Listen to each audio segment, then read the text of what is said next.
Hello everyone. आज रात्री अचानक ना बाहेर जायचा प्लॅन झाला होता. स्वादमध्ये आलो होतो.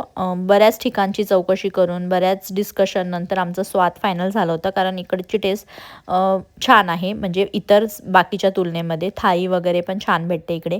पूर्ण गाडीमध्ये आमचं डिस्कशन झालं होतं की थाई घ्यायची नाही आहे. पण बघा इकडे आल्यानंतर कुणालनी तर मला धोका दिलाच आहे. त्याने त्याची फेवरेट स्पेशल मटन थाई ऑर्डर केली होती.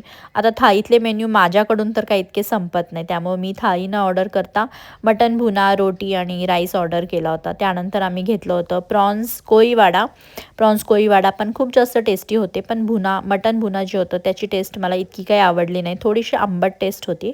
आम्ही त्यांना सांगितलं पण की टेस्ट थोडं आंबट लागते, खराब वगैरे तर नाही ना. तर त्यांनी सांगितलं की त्याची टेस्ट तशीच असते. मग म्हटलं चला असू दे, त्यांची तशी काही रेसिपी असेल तर मग राहू दिला आम्ही ते. प्रॉन्सच खाल्ले मी. त्यानंतर कायरोचं पूर्ण लक्ष ना जेवण करेपर्यंत ह्या कॅरमल कस्टर्डकडेच होतं. सारखं मला ते पोस्टर लावलेले दाखवत होता की मला हे खायचं आहे. मग शेवटी जेवण झाल्यानंतर त्याला ते घेतलं, बिलिंग वगैरे केलं आणि त्यानंतर आम्ही घरी आलो. Bye bye.